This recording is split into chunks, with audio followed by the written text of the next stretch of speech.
Hello, everyone, and welcome to episode 84 of the Social Liability Podcast, the podcast where we discuss those folks in our lives that violate the social contracts that we all agree to live by. I am your host, the Raspberries, with my co-host, the Buck Rundle, and special guest, one of his rat dogs, bringing you all the information you need to know from the far reaches of the interwebs. What's going on, Buck? Nothing much. As you highlighted before, I've got my special guest, my little rat dog, I guess as you affectionately call her. She is my battle chihuahua, Rupee. But yes, she's going to be joining me for today's podcast. I will put up your fine Mexican engineering against my quality German engineering dachshund, and we'll see who comes out on top. That's all right. But just remember that my dog gets to compete from the gold tees. Whereas your dog must do everything either average or above bar. No, your dog, it does not get to play the cripple card simply because you are in a wheelchair. The dog... Yeah, it does. It does. No. It has to play from the white tees just like any other dog. No, man. No, because I train the dog. The handicap trainer gets to put the handicap trained dog. But you're telling me about how well trained it is, and I can't get mine to stop shitting in the house. So, why would my dog's already won based on that argument? My dog doesn't do that. No. I said engineering. Quality engineering. Well, so what? There's nothing wrong with swimming through the warm spot in the gene pool, man. Look at me. Is that even a chihuahua? What is that thing? What is that? That's not a chihuahua. She is a chihuahua. What else? She's a long-haired... That's it. You know, I mean, like, now that she's sitting in my lap, she's got a dash of awesome to go along with her. But no, it's just pure chihuahua. Okie dokie. And apparently her fur color matches my beard too, and that just, poetry in motion. But either way, man, what do we got this week for from our gallery of rogues? You know, what did you select from the fodder? I didn't. Well, there's a lot of fodder, and only one story, which is the main event for the show today, which I'm going to save till the end. Comes from me. The rest are all from you, and actually one from Sadar. The first one of which is from Fox43.com. Adams County man shot at Good Samaritan who came to help him. William Knotts, 40, was found lying in his yard near Gettysburg by someone driving. He allegedly fired 2 shots at the man. So here's the whole story. Gettysburg, Pennsylvania. State police have charged a Gettysburg man with attempted homicide after he allegedly fired 2 shots at a Good Samaritan who stopped to check on him when he was found lying in the yard outside of his home in Adams County.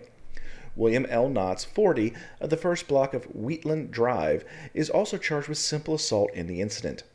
According to police, it occurred around 10 a.m. on January 6 on Carriage Lane in Mount Pleasant Township. Police say a man driving down the road saw Knotts lying in the yard of a home and stopped to check on his welfare. He later told police that when he approached, Knotts told him, quote, "You really pissed me off. I'm mad. I'm going to kill you," end quote. Knotts then fired 2 shots from a Smith & Wesson handgun in the man's direction. Police say a nearby home surveillance camera captured the incident, and a woman in a nearby home also heard the gunshots and saw Knotts leaving the scene and contacted police. Responding officers found Knotts near the scene and took him into custody, according to the complaint. He had a handgun in his possession with 3 live rounds and 3 spent casings in the chamber. Knotts is currently being held in Adams County Prison in lieu of a $150,000 bail. Court records show that a preliminary hearing is scheduled for January 12th. I'm not gonna lie, man. When I first clicked on this article and I saw the headline, I was hoping beyond all hope that it was going to be somebody that we knew. Because that's where we worked, man. Like, Raz and I, that's our home turf, man. It is indeed. That's it. A lot of people from that area. And it's when you do know the gallery of rogues that live in your given jurisdiction. It is kind of unsettling to hear new ones coming in. Apparently, they are multiplying on a daily basis. Yeah, I mean, like either way though, man. Guy shoots at a guy. Like I'm just kind of wondering.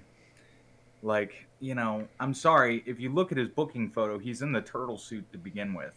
The guy's obviously like a few, a few fries short of a Happy Meal. That being said, folks, if So you ever see an individual in a booking photo that is wearing like a green smock that looks like a quilted blanket, they've either got a charge that's so severe that we believe they're a suicide risk, or the medical staff has determined that they are a significant mental health risk.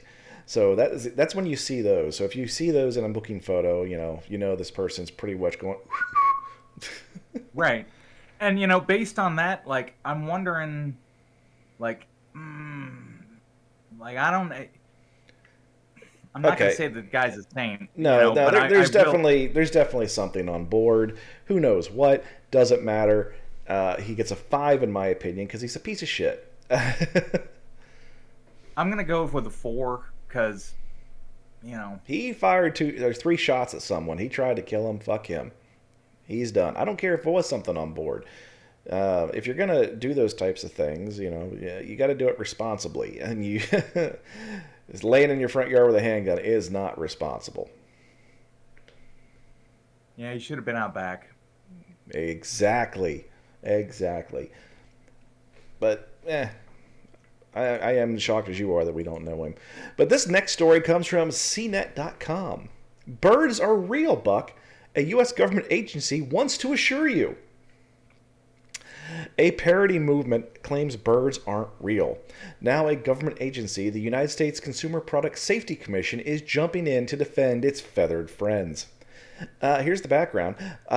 Peter McIndo, 23, created, quote, Birds Aren't Real, end quote, movement in 2017 as a parody of conspiracy theories, according to the New York Times. His storyline claims that birds are drones created by the government to spy on citizens.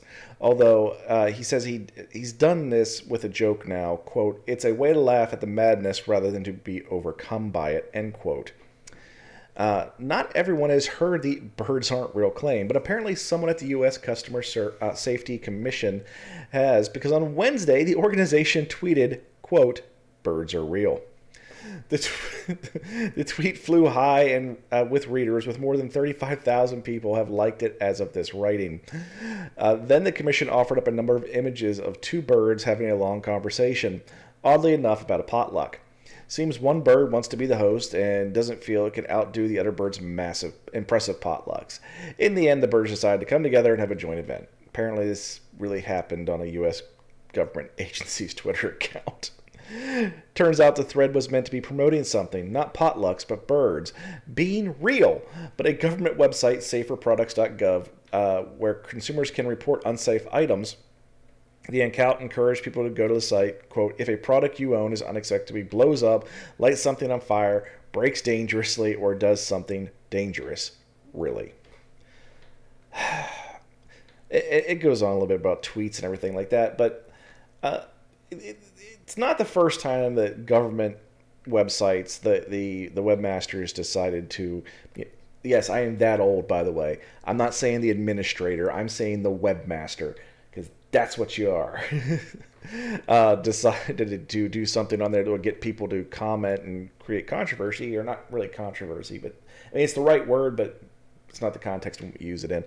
It's they're just trying to get buzz, and taking on something that funny can get you some buzz. I I really don't see anything like foul on the play here. I mean, I really don't. I mean, yeah, there's some serious backlashes to quote creating a conspiracy, but I don't like. It doesn't seem like the guy who even No, it's started it's this tongue in birds aren't it's tongue in cheek. It's what it is. It's the same line of right, the guy we've covered on the story or on the show rather, that the Rent a Hitman, the Rent a Hitman website. It's a right, it's a parody. and It's a joke. It's fun. But the whole thing is the government actually, they're saying, oh, the government had to feel the need to respond to it. They did it too because it was also funny. I mean, Right. the government is not without a sense of humor, folks. I can assure you. Previously in our life, and unfortunately now in this one, it seems, I used to plan for disasters such as pandemic response. And one of the things we drilled for every single year was an Ebola outbreak. And there's the thing, the government wants you to be prepared for those type of things, but how do you get people interested, especially when you're doing it year after year after year? And Ebola is not something we typically see in the United States. We had a couple cases a few years ago that caused like through the roof. But you know how the CDC, the Centers for Disease Control, promote how to prepare yourself for the Ebola outbreak if you're in these kind of critical infrastructure jobs? No. What is their protocol? So if you go on the CDC website, actually just go to Google, just type in CDC zombie, and there is an entire website, official CDC.gov website that touches what to do in the event of a zombie outbreak, and how you deal with the zombie apocalypse and recovery efforts and everything of that nature. And there's pictures of zombies on there. It's really, and you're like, oh my god, this is real. The government has a zombie plan. No, what it is, if you take that entire everything on that website and you were to put it on paper and take out some whiteout and write out the word zombie in every single instance, you can write in the word Ebola, and it will be exactly the same. Their contingency for the zombie apocalypse is the same thing we do to train for Ebola. But it keeps it interesting. I'll tell you what, man, you had me interested there because I was wondering. I was like, how do we go from Ebola to zombies? Like, I was seriously thinking that I had like a cognitive like fog here, and I was like, I missed something. But no, like you brought that right around full circle with that whiteout thing. Yeah. Oh no, man! Like I was all befuddled. I was almost kerfluffled.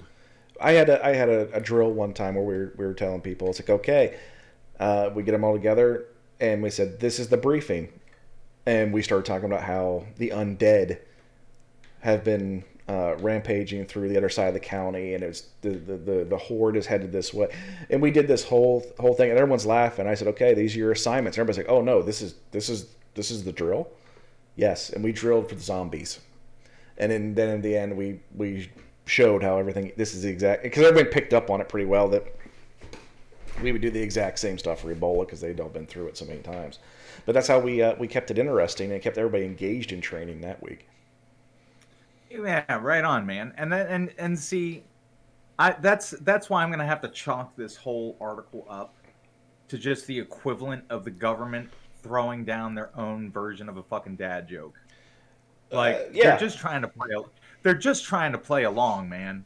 Like, don't like this is not an instance where we need to start hating back and shit like that. We don't need to do that. I'm not even going to score this. Oh no, there's nothing to score. This is great. No. I mean, you can do a lot with just being a smartass, and it works. Ask Wendy's.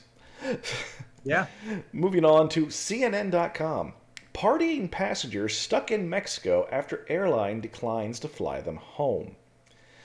Some members of a rowdy group shown dancing, drinking, and vaping maskless aboard a flight to Cancun find themselves stranded in Mexico after the return flight to Canada was scrubbed and other airlines have declined to fly them home. The group flew to Cancun from Montreal on December 30th aboard a Sunswing Airlines charter flight for a trip organized by exclusive private group 111 Private Club. I don't know what any of that means. A video of the party on board, which shows passengers dancing and drinking in the aisles, have sparked outrage in Canada.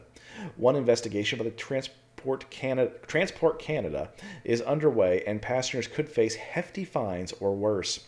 Canadian Prime Minister Justin Trudeau said on Wednesday that he was extremely frustrated with the incident. It's a slap in the face to see people putting their fellow citizens, putting airline workers at risk by being completely irresponsible. In a statement posted on Twitter on Thursday, event organizer and Triple One president James William Awad said, "I understand why many fellow citizens are upset about the current situation." Avad said he had chartered a private plane to, quote, ensure everyone's safety, and took the additional step of getting the passengers tested for COVID before they left Montreal. Sunwing canceled their return flight, which was scheduled for January 5th, because the group did not agree with the terms it outlined. All Canadian and Air Transat have both said they will not fly the travelers home, citing the safety of other passengers and crew. So that's funny. So they posted pictures online. People got mad, and all the airlines were like, "Well, you're on your own. Enjoy Cancun." You're muted there, Bucky boy. I don't know if you're trying to talk to me or just trying to lip sync. I'm not sure. was. You know what? I mean, either way, we could put a soundtrack in there after we go through editing. But no, man, play stupid games, win stupid prizes. That's what this boils down to. Well, What a bunch of fucking troglodytes. It actually gets a little bit better because the story goes on a little bit, and apparently they were like negotiating with this group of like, okay, we'll do it, but there's certain conditions, and one of the things that they just refuse to, so that they have a way home. The airlines have said, we will bring you home, but these are our conditions, and one of them was they won't serve meals on the flight. It's a 5-hour flight, and they said, we're not going to, because we want absolutely no reason for any single passenger basically to take their mask off. So we're not going to serve food. We'll do the flight, you'll come home, and you get the fuck off our plane. But so now they're still jerking around in Mexico. Now, the really funny thing is the Canadian government is still investigating them and could fine them up to 5,000 Canadian dollars per offense that they see in the videos per person. So anybody, if you it's not just like the group has to split. No, it's like, you, sir, you, Buck Rundle, we saw you do this. It's a $5,000 fine. Right. That's about $3,900 US, by the way. All I gotta say, man, is that well deserved. Well deserved. Canada gets a rep for being like super nice and clean and whatever, and those things are so true. But nobody ever talks about when the hammer of Canadian justice falls. Like they're like, apparently Canada is not gonna fuck around with this, and they're like, yeah, you send our kids back to us. Yep, they're not gonna have a good time on when they get home. Trust me. Oh no, these aren't kids. These are grown ass adults. Oh no, that's what I mean. Oh. Like Canada is claiming their children. I get it. I understand. Yeah, like Canada's like a mother tapping her fucking foot on the doorstep right now, just waiting for these motherfuckers to come back. Like Like, I could literally bring one of my kids in here right now and say, what is the first rule of the family? And then one of them will say, don't embarrass the family. Don't embarrass. That's how we grew up, too. That was our rule. I'm telling you, man, circle the wagons, play your cards close to your chest. After everything's figured out, we can have fun. But don't embarrass the family. And you know what? I mean, these yahoos not serving a meal on the flight, like that's the hill you're going to die on. Like that's gonna be. Well, they're gonna try to play they're gonna try to play the victim now. That we're so sorry, we understand, but we did do this, and it was out of context. And Canada's just like, nah. Right. That's what I'm saying, man. Canada is like the angry mother waiting on the doorstep, tapping her foot. Like when those kids when those Canadian kids get back to the roost. It's funny because. I've read about 5 articles this week, and you sent me one of them in regards to apparently the top-seeded male tennis player in the world right now he's trying to play in Australia, but he's an anti-vaxxer, and Australia's like, nah, bro. And the whole deal is this guy, he won't disclose his vaccination status, but guess what? We know his vaccination status now for sure.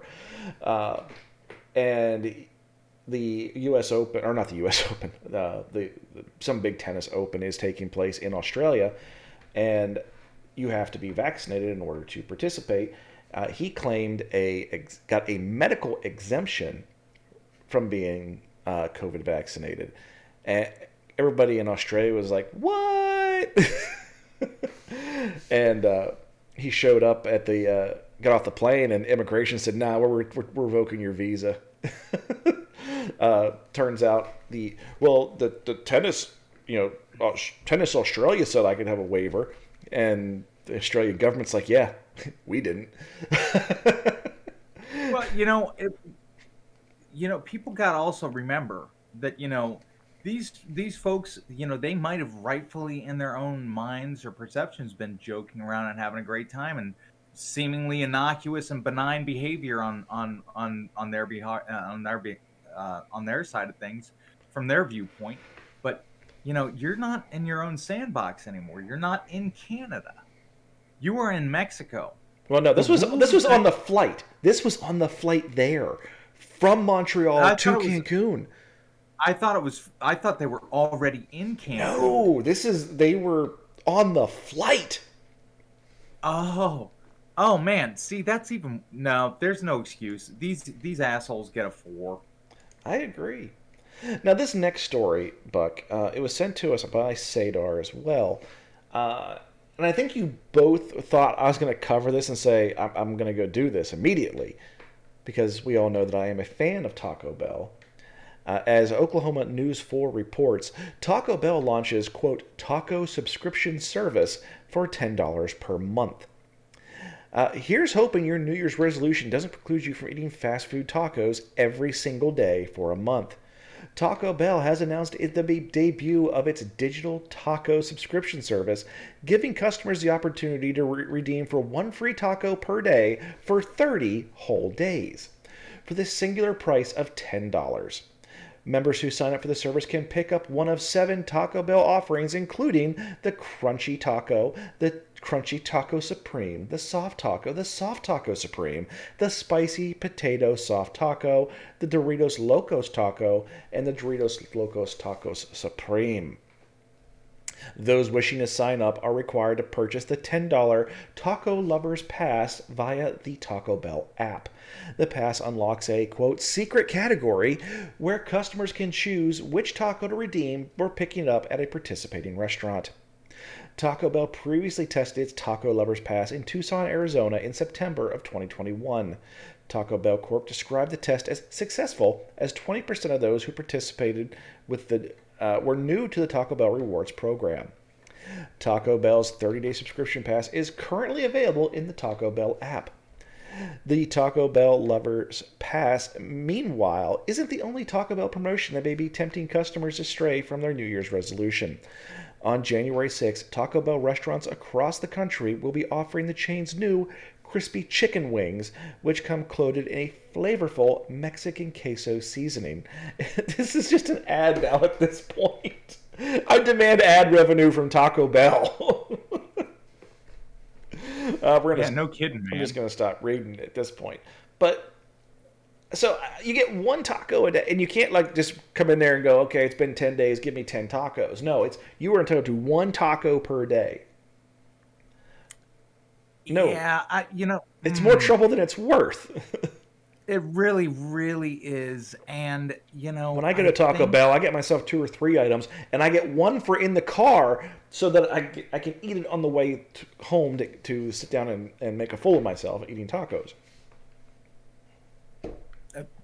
There's nothing wrong with that. I mean, no, man. There are a lot of ways that I could see a restaurant implementing like a subscription service, because that is kind of like the thing now. Everybody's doing subscription boxes for this, for that. It's like, okay, if fast food wants to jump on the train for that, that's fine. But one taco a day, okay, one taco a day, like you said. Like, I don't eat Taco Bell. That's culinary blasphemy to me. It really is. I just don't like the Taco Bell food. Well, but the idea behind it is if I give you this 30-day subscription, you're not going to come all 30 days. So it goes from a taco that normally, most of those things are on the dollar menu, by the way, folks, in case you were wondering. If you look at the cost associated with it, if they actually bought them retail, it'd be $30. So you're giving them a 66% discount, which is pretty significant, except for the fact that the vast majority of people are only going to go once or twice a week. And that's the thing. That's why I don't think that this is a very good way to implement subscription services into the fast food realm. Well, Because okay, as much as you may think that it might inflate profits and stuff like that, there are people who simply will, like, they spent their money on this, they're going to get their fucking tacos. okay. You're going to be boogering up your drive-through. It's going to be creating congestion inside the restaurants. It really is. A subscription service, I don't have a better way to implement it, but I can say that this is not the best. Buck, I'm going to explain to you the economics of grocery stores and restaurants. The idea is not to make a profit on the tacos at all. It's not. It's getting people in the No, door. no, it's not. It is not. And most people, if you open up your wallet, somewhere around here ish, you're gonna find a card that is a discount card for some store someplace. Let's just take, for example, the one that used to be in my wallet, GameStop. There was a GameStop membership card in there that you scan that card and you got 10% off and all the used products. Most people have grocery ones in there.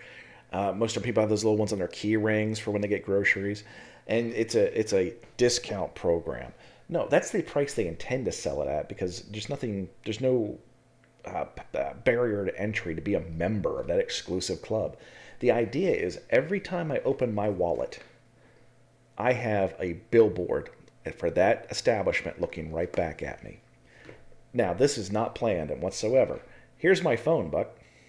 And if you look, there are two notifications on there.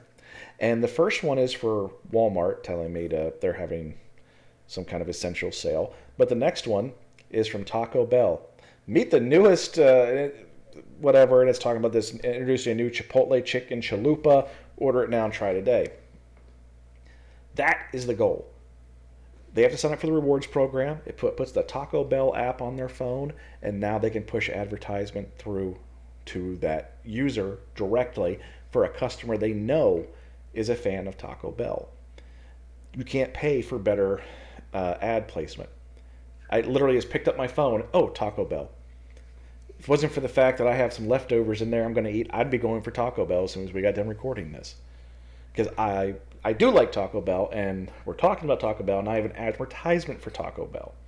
That's the concept. They're going to be able to push those notifications through to people on the regular if they just sign up for that program. They might take a loss on the tacos, but buying that consumer, because here's the thing, if the product doesn't cost anything, then you're the product. Right on. Right. That's a no, I can't, I man. I can't, I can't argue can't, with I that. can't tell if I sparked a thought or if you're just mad at me. No, no. Actually, you got my wheels turning. I was kind of like I might have had like resting buck face on, and I'm sorry about that. But you know,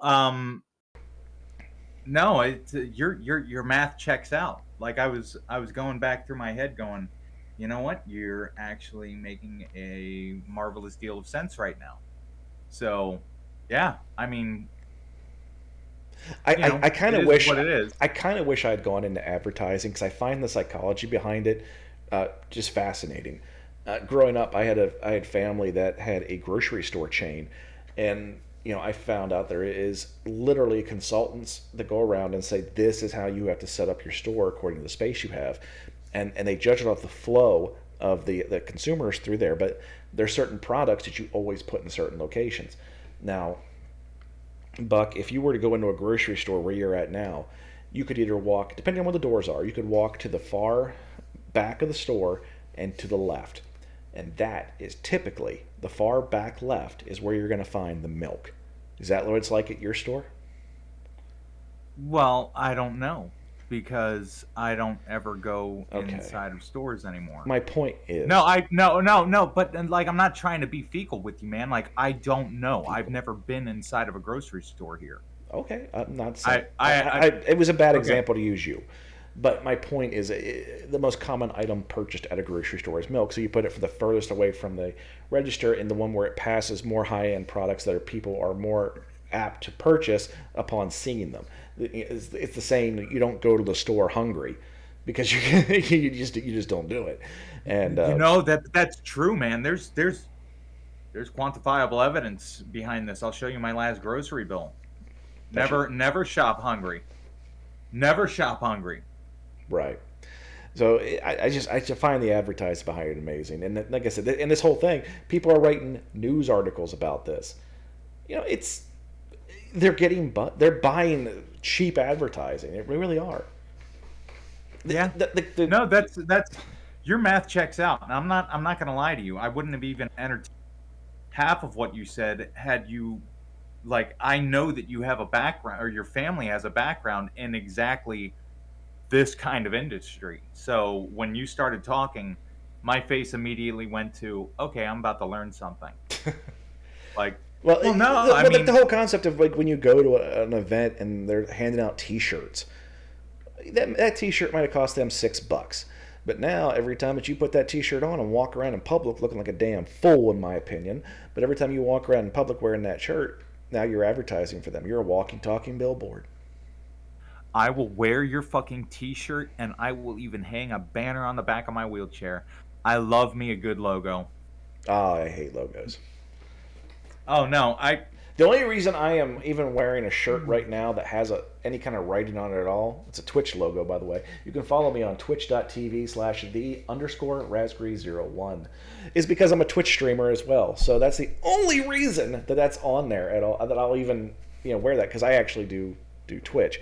But I hate logoed shirts, and I oftentimes have commented to my wife that you can determine someone's intelligence by the size of the Disney character on their T-shirt. The bigger the character, the dumber the person. I would like to argue with that paradox. I don't think I'm that stupid, and I have some very large Disney character regalia in my closet. Well, Yeah, it's got to be a but Pooh Bear. It's a Pooh Bear, isn't it?